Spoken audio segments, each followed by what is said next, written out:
जय Jivdani. Beauty with astrology की founder मैं कामिनी खन्ना आप सभी समझदार दर्शकों के आगे एक बार फिर इस सप्ताह में बहुत सारे ग्रह ऊपर नीचे बदल गए और इस वजह से बहुत सारे वीडियोस लेकर मुझे आना पड़ा आपकी सेवा में।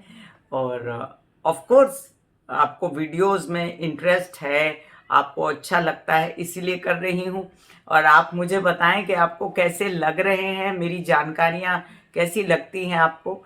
तो चलिए आज हम चर्चा करेंगे कि सूर्य वृश्चिक राशि में प्रवेश कर रहे हैं। इतनी दिन से सूर्य नीच के थे, तुला में थे, शुक्र नीच के थे, तो शुक्र दोनों तरफ से फंसे हुए थे। शुक्र की पावर बहुत कम हो गई थी। जितने भी एक्टर्स, जितने भी अभिनेता, नेता, ज्वेलर्स, जितने आर्टिस्टिक कामों से जुड़े हुए लोग थे, बहुत परेशान हुए। और शुक्र के इस परिवर्तन से, मतलब जिस दिन अभी सूर्य वृश्चिक में जा रहे हैं उसी दिन शुक्र भी चेंज हो रहे हैं, तो उसका भी वीडियो आपको मिलेगा। लेकिन सबसे पहले आपसे निवेदन कर दूं दो चार, अब निवेदन मैं ज्यादा करने लगी हूं कि आप लोगों को जब तक मेरे विषय में जानकारी ना हो निवेदन करना जरूरी है। सब्सक्राइब कीजिए मेरा ये चैनल YouTube/ब्यूटी विद एस्ट्रोलॉजी। जब आप सब्सक्राइब करेंगे तो पॉपअप होके ऊपर बेल बटन आएगा, उसे क्लिक करते ही मेरे चैनल की सभी जानकारियां आप तक सबसे पहले पहुंचती रहेंगी। मैं जो ये राशि भविष्य बताती हूँ ये लग्न के अनुसार है। जल्द ही हम आपके लिए वार्षिक राशि भविष्य लेकर आएंगे, देखना ना भूलिएगा। और वर्ष फल मैं आपको व्हाट्सएप पे उपलब्ध करा सकती हूँ। उसके चार्जेस हो सकते हैं जो आप मेरे व्हाट्सएप नंबर पर मुझे जब व्हाट्सएप करेंगे तो मैं आपको डिटेल दूंगी। कंसल्टेंसी के लिए आप मेरे व्हाट्सएप नंबर पर मैसेज डाल सकते हैं और मैं खुद उसको हैंडल करती हूँ, तो कोई भी नहीं चूकेगा। मैं आपको प्रोसीजर बताऊंगी कि कैसे कंसल्टेंसी होगी। चलिए एक बार दिवाली की फिर से आप लोगों को शुभकामनाएं दे दूं। दिवाली बीत चुकी है लेकिन फिर भी अभी गर्मी है दिवाली की। और आशा करती हूँ आपने सेफ दिवाली मनाई होगी, बहुत ज़्यादा भीड़ नहीं की होगी, बहुत ज़्यादा बाजारों के चक्कर नहीं काटे होंगे। तो सेफ रहिए। और चलिए आइए अब हम जानते हैं कि सूर्य वृश्चिक राशि में 16 नवंबर की सुबह 6:53 पर महाराष्ट्र के टाइम के अनुसार वृश्चिक राशि में प्रवेश कर रहे हैं। और इनके नक्षत्रों के विषय में जाने तो ये विशाखा नक्षत्र में 19 नवंबर तक रहेंगे। मतलब 16 तारीख को जो वो विशाखा नक्षत्र में थे तब उन्होंने प्रवेश किया, गुरु के नक्षत्र में थे। अब वहां से ये 19 नवंबर को अनुराधा नक्षत्र में, शनि के नक्षत्र में चले जाएंगे। बड़ी अजीब सी बात है, 3 दिन ही मिलेंगे आप लोगों को। कोई बौद्धिक काम करना है, कोई एडमिशन्स हैं, कुछ ऐसी बातें हैं जिसको लेकर आपको पढ़ाई की, बच्चों की, अपनी या किसी और विषय में लिखत पढ़त, कोई ऐसा काम जिसमें बहुत बुद्धिमानी लगती हो, तो ये सब आप निपटाएं इन 3 दिनों में।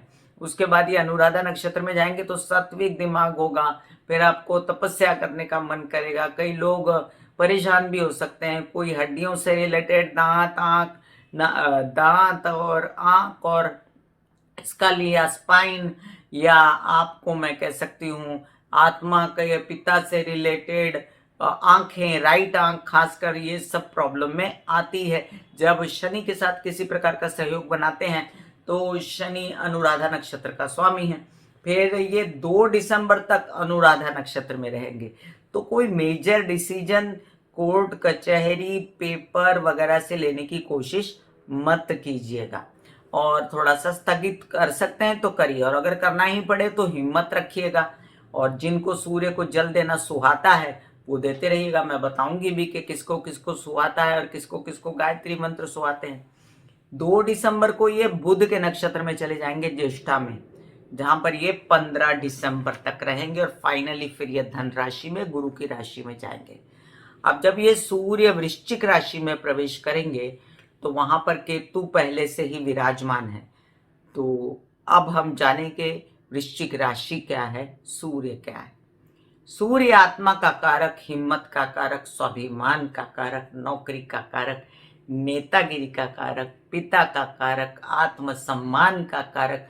सूर्य आपके स्वभाव का कारक, गुस्से का कारक, डोमिनेशन का कारक, आपके शरीर में आपका स्कल, आपकी राइट आंख, आपके दांत, आपकी आत्मा, आपका हार्ट, आपकी हड्डियां, आपके बहुत सारी ऐसी चीजें जो हड्डियों से जुड़ी हुई बीमारियां होती है, गाउट, अर्थराइटिस, ये सब। तो सूर्य जो है ये इन सब चीजों का कारक है। और सूर्य जो है वो अग्नि तत्व है। अब जाने के अग्नि तत्व का गोला जा रहा है जल तत्व की राशि में। वृश्चिक राशि जल तत्वीय राशि है। वृश्चिक राशि को एक्सप्लेन करें थोड़ा बहुत तो जैसे कर्क राशि पानी की सतह की राशि, मीन राशि पानी के बहुत अंदर की राशि, जो मैंने सुना है सीखा है, और जो वृश्चिक राशि है ये सतह है, और जो नीचे का जो तला है उसके बीच की राशि पानी के बीच में। तो बहुत सारी हलचल, बहुत सारे ख्याल, और बहुत सारा ट्रांसफॉर्मेशन, और बहुत सारे विचार, और कुछ कर गुजरने की तमन्ना, लेकिन स्थिर राशि। विचार जल्दी बदलने को तैयार नहीं, लेकिन हो जाते हैं समय टू समय, है ना। और सूर्य जब ऐसी वृश्चिक राशि में प्रवेश करता है तो बहुत ज्यादा ये डिपेंड करता है कि मंगल जो वृश्चिक राशि का स्वामी है उसकी स्थिति क्या है आपकी कुंडली में, और केतु की स्थिति क्या है, क्योंकि वृश्चिक राशि पर बहुत ज्यादा असर केतु की स्थिति का भी होता है। तो केतु भी मंगल जैसा व्यवहार करता है। तो इन दिनों तो केतु वृश्चिक राशि में ही है, उच्च का होकर बैठा है, तो केतु की स्थिति अच्छी है। लेकिन फिर भी लोग कहते हैं कि सूर्य और केतु मित्र नहीं होते। यहाँ पर केतु कुछ बुरा असर सूर्य को नहीं देगा, और सूर्य येन केन प्रकारेण केतु की वजह से मंगल की स्थिति अभी आगे चल के अच्छी होगी। मेष में मंगल जाएंगे, तब मंगल जब मेष में जाएंगे तब उसका भी अच्छा असर शुरू कर देंगे सूर्य। लेकिन तब तक आपकी कुंडली में जो मंगल स्थित है उसका काम करेगा वो। अब देखिए, चलिए हम जानते हैं कि मेष से लेके मीन राशि पर क्या असर होगा कि सूर्य के वृश्चिक में जाने का। वैसे नवंबर 15 से लेकर दिसंबर 15 तक का समय सबको अच्छा जाता है संसार में, और बाद में भी लोग मदमस्त रहते हैं न्यू ईयर के जोश में। मेष राशि के लिए अब आपके पंचम भाव का स्वामी है सूर्य, जिसकी परिस्थिति अब ये रहेगी कि वो जाके बैठेंगे आपके अष्टम भाव में। तो बहुत सारा दिमाग खर्चा करके अपनी तबीयत के लिए, अपने बच्चों की तबीयत के लिए आप काम करेंगे, अच्छी स्थिति है। वहां पर केतु बैठा है, याद रखिए। तो कोई भी तरह की कोई ऐसी कोई गांठ या कोई ऐसी फोड़ा फुंसी, इन सब चीजों से रहस्यमय कोई चीज हो जो आपको पता नहीं चल रहा कि आपको क्या तकलीफ हो रही, तो डॉक्टरी चेकअप करा लीजिए। अपने पार्टनर से रिलेटेड कोई काम है तो वो हो जाएगा आपका, और साथ साथ में आपके बच्चों से रिलेटेड कोई ऐसा काम है जो आपको आगे बढ़ाना है तो उसके लिए थोड़ा रुक जाइए। अभी दिमाग बहुत ज्यादा खर्चा मत करिए। और ये सूर्य की दृष्टि जो है ये पड़ जाएगी आपके राहु पर सीधा, और वहां पर ये काम बिगड़ेगा। और थोड़ा सा राहु भी तो इनको देखेंगे, तो ये थोड़ा सा अपने घर परिवार की कलह क्लेश से बचिएगा। वृषभ राशि, सूर्य आ जाएंगे सप्तम भाव में तो आपको व्यवसायिक पार्टनर मिल सकता है। आपके जो पार्टनर है, आपके जो शादीशुदा शादी के बंधन के पार्टनर है, वो थोड़े से डोमिनेटिंग हो जाएंगे, स्ट्रांग हो जाएंगे।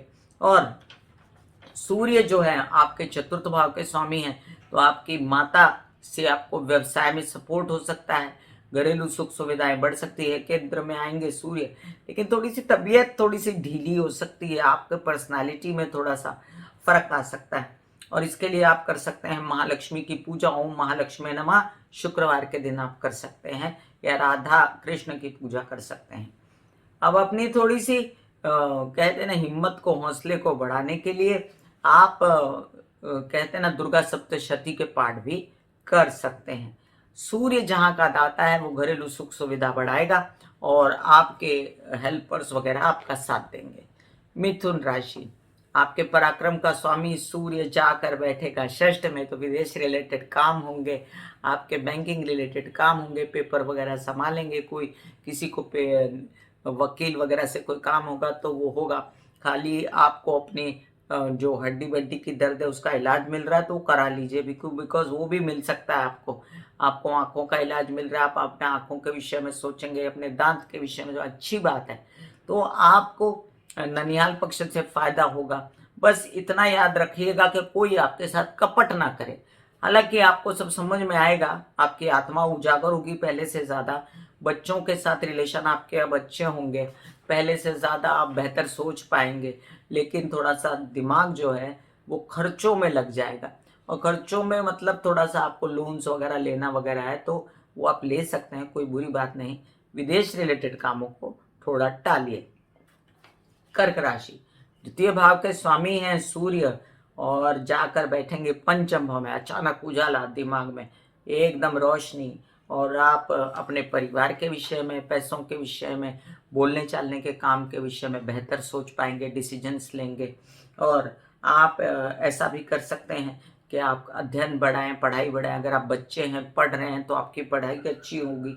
इसके साथ आपका धन थोड़ा रुकेगा, तो धन रुकेगा तो घबराइएगा नहीं, ये थोड़ी दिनों की बात है, 15 दिनों की। उसके बाद तो सूर्य के नक्षत्र बदलते जाएंगे, तो आपका जो ये पॉइंट है वो भी सॉर्टेड होता जाएगा थोड़ा थोड़ा करके। और अभी फिलहाल आप अगर कोई अध्ययन वगैरह पे ध्यान देना है तो वो दीजिए, पैसे के आने की स्थिति पर ध्यान दीजिए। सिंह राशि, आपके लग्न के स्वामी हैं सूर्य, और जाकर बैठेंगे चतुर्थ में। तो माँ के सहयोग से घर के बहुत सारे काम होंगे आपके। आपको कोई प्रॉपर्टी से रिलेटेड काम है, कोई आपको कागज पत्र इकट्ठे करने थे, तो इसमें माँ की हेल्प लीजिएगा। आपके कहते हैं ना, खर्चे वगैरह घर से रिलेटेड, वाहन लेना, आपको कुछ ऐसी स्थिति में आपको कुछ रेनोवेशन वगैरह करवाना, तो ये सब आपके फेवर में है, सुख बढ़ेंगे आपको। सिर्फ माँ की तबीयत का, ये जो हड्डियों से रिलेटेड प्रॉब्लम है, उनको दर्दें वगैरह हो रही हैं, तो ध्यान रखिएगा और मतभेद मत कीजिएगा। माता ही गुरु होती है, माता ही ईश्वर होता है। कन्या राशि, आपके लिए द्वादश भाव के स्वामी जाकर बैठेंगे पराक्रम में। आप खूब काम करेंगे विदेश से रिलेटेड कामों के लिए, विद इन इंडिया कामों के लिए। छोटे भाई बहन आपका साथ देंगे, हिम्मत, उत्साह, उमंग बढ़ेगा। परिवार से रिलेटेड परेशानियां कम होंगी, बोलने चालने, बिजनेस वगैरह के काम में, पैसे के काम में जो परेशानी थी वो कम होगी। आप जितना सोच रहे थे कि पैसा नहीं आ रहा, तो अब वो दड़पण हट गया। और ये इनके प्रकार आपको कुछ भाग्य में अगर कमी लगती है कि नहीं मेरे ऑफर्स कम हो रहे हैं, वो तो थोड़ा रुकिए, ये भी सब हो जाएगा। उत्साह बनाए रखिए अपना। तुला राशि, आपके लिए अब सूर्य की स्थिति अच्छी है, आपके लाभ भाव के स्वामी आपके धन भाव में, तो पैसा आएगा। और पैसा आपको पैतृक संपत्ति से रिलेटेड हो सकता है, परिवार के सपोर्ट से हो सकता है, आपके बोलने चालने के बिजनेस से हो सकता है, पैतृक संपत्ति से रिलेटेड हो सकता है, बड़े भाइयों बहनों के सहयोग से हो सकता है। और जो मन बुझा बुझा था ना, तो अब मन जाग जाएगा, बहुत सारा माइंड खुलेगा, बड़ा फ्रेश हो जाएगा माइंड। और परिवार सपोर्ट करेगा, लेकिन थोड़ा सा बच के रहना है तबीयत के लिए। और परिवार में कोई मतभेद करता है तो उनके साथ, और व्यावसायिक पार्टनर के साथ। वृश्चिक राशि, लग्न में आ जाएंगे सूर्य, क्या चाहिए आपको? आप प्रखर बुद्धि वाले हो जाएंगे, बुद्धिमान हो जाएंगे, नेतागिरी अभिनेतागिरी में इसमें आपका नाम होगा, काम बढ़ेगा। आपके दशम भाव के स्वामी हैं, कोई सरकारी दरबारी काम, कोई बैंकिंग रिलेटेड व्यवहार आप कर सकते हैं। और आप बेहतर सोच पाएंगे अपने अध्ययन और अपने काम के विषय में। सिर्फ आपको विवाहित जीवन में कलह क्लेश नहीं करना है और उसका ध्यान रखना है। व्यावसायिक पार्टनर के साथ कलह क्लेश नहीं करना है। अगर कोई प्रेम संबंध बिगड़े थे तो वो प्रेम संबंध सुधरने शुरू हो जाएंगे। खर्च पर भी कंट्रोल आ जाएगा, विदेश रिलेटेड काम सुधरेंगे।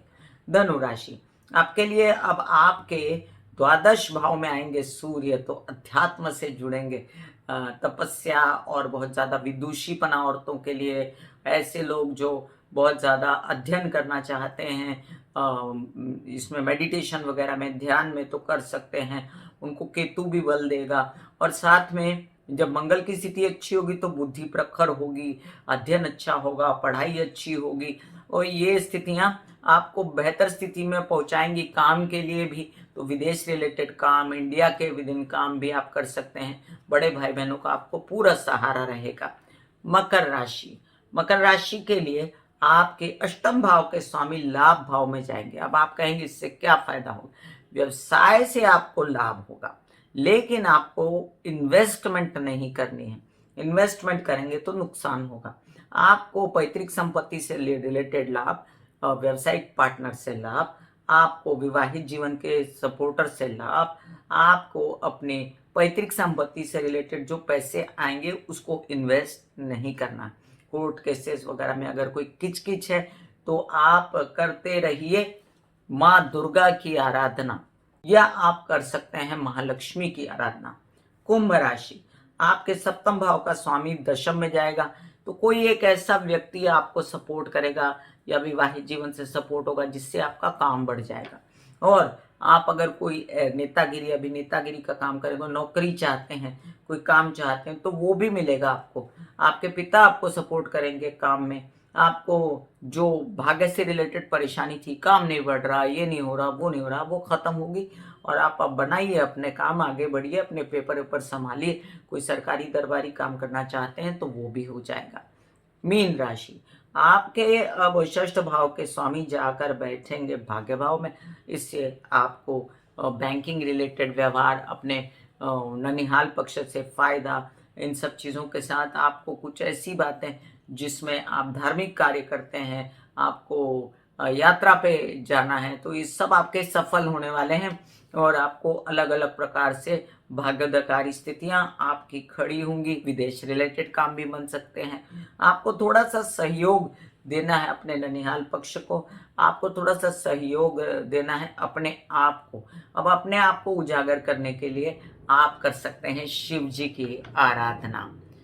मैं कामिनी खन्ना बता रही थी कि वृश्चिक के सूर्य होने पर क्या असर होगा। अब जल्द ही आपको दूसरा वीडियो लेकर आऊंगी कि सूर्य शुक्र भी जा रहे हैं तुला में, तो ऑफ कोर्स आपको वीडियो तो देना पड़ेगा मुझे। God bless you, take care and good bye.